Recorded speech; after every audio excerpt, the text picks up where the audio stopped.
Howdy folks, welcome back to my YouTube channel. I am your host, the Mighty Bjorn, and today for you have another Sprocket Community Steel video, and we're going to kick off today's episode with the A21 from Sus has left the channel. And I'm not sure how to explain this thing, but it's like a mini SPG, I guess. I mean, like, it fit in a trench.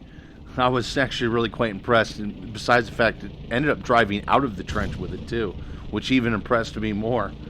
Now this weighs in at 34.14 tons, so 34.14 tons.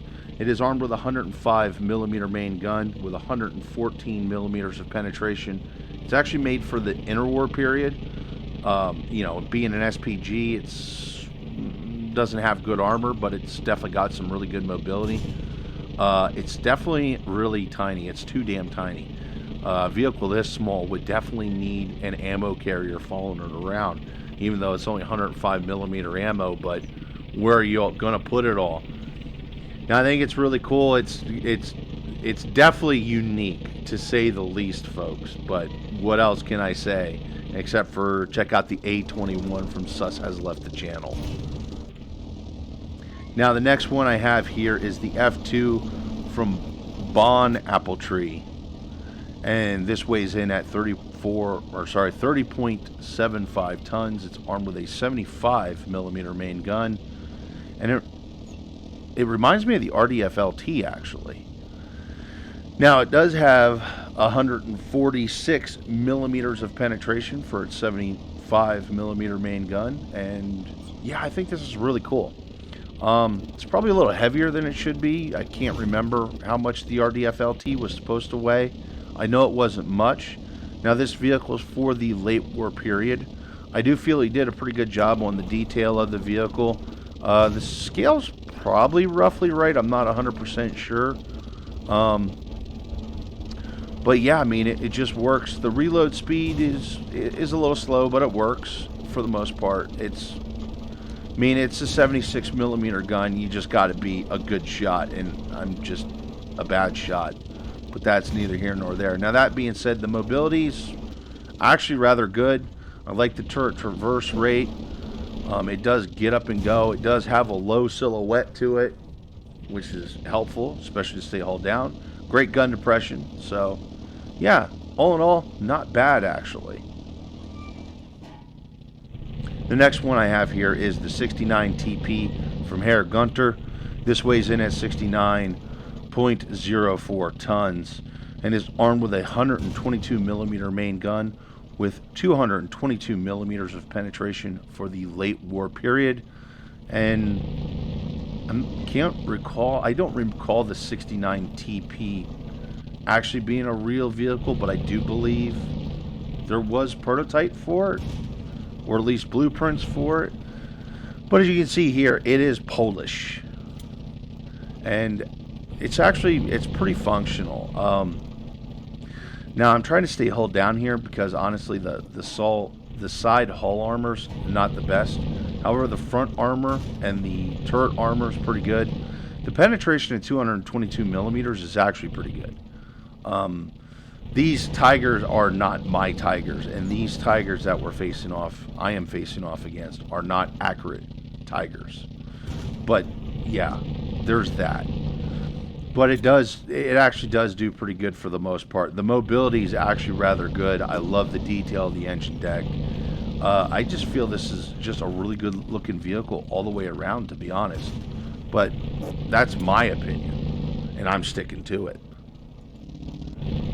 The next one I have here is the E59 from Sherman Fu, and this weighs in at 60.25 tons. It's armed with a 128 millimeter main gun with 226 millimeters of penetration, and I just could not do really well in this vehicle, to be honest.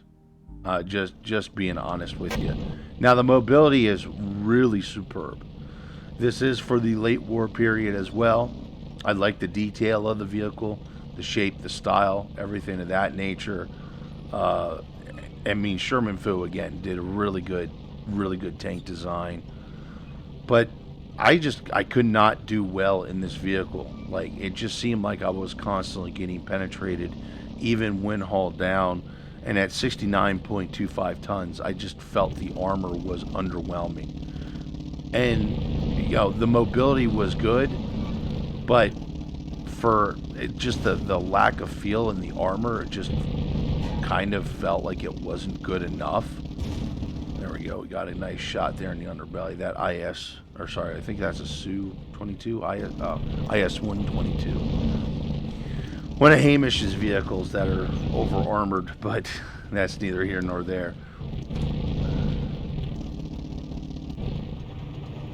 Now, the next one I have here is the Abrams X Tusk from Max the Professional Loser.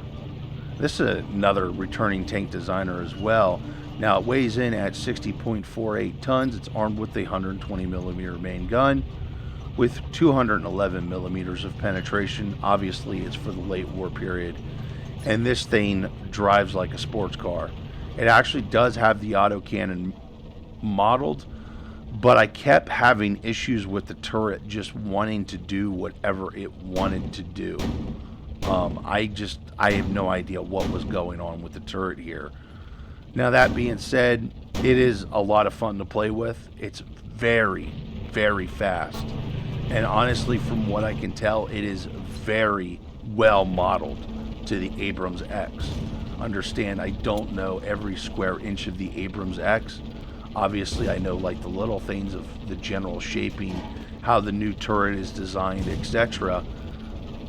And yeah, I mean, it definitely looks like an Abrams X to me. Yeah, well, the Abrams X, if you put on the Tusk package. Although the one thing I would argue with the overall design is he did put Tusk armor on the turret, and I don't see why. It's an automated turret. There's no reason to put Tusk on the turret. You'd want to put Tusk on the hull, obviously, because that's where the crew sits, but that's just my thoughts, and I'm guessing he just more or less copied the idea of the M1A2 SEP V3 or the M1A2C, whatever you used to calling it, but whatever. Still, very cool. The final vehicle I have here for you today is a Soviet toaster. This is the Zik 1685A from Substep. This weighs in at 14.97 tons. It's armed with an 85 millimeter main gun with 106 millimeters of 116 millimeters of penetration. And it is for the early war period, so it's got really great penetration. I like how it's got a wide gun arc. He's actually got two versions of this, by the way. Now, this is the closed version, but he's got another version where those side panels are down, because this is actually meant to be a flak vehicle.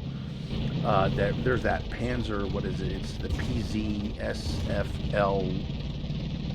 42, I think, or maybe it's 41 in World of Tanks. That's generally what this is. It's a copy of that, but it's more, I think it's more Russian influenced, looking at the suspension, the coloration, and the markings.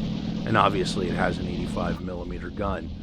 The other cool thing is he actually did the gun elevation right. This gun will point almost straight up in the air. It's got a fairly decent reload speed for being an 85 millimeter gun. And for the most part, the gun's actually pretty functional. It will penetrate most things that it will face off against with relative ease, even in the early war period. I like the mobility. I like the overall detail, the look and the feel of it. It's, in my opinion, it's just overall well done. So another well done vehicle by Substep. Anyway, folks, I'm going to wrap it up at that for today's episode of Community Steel.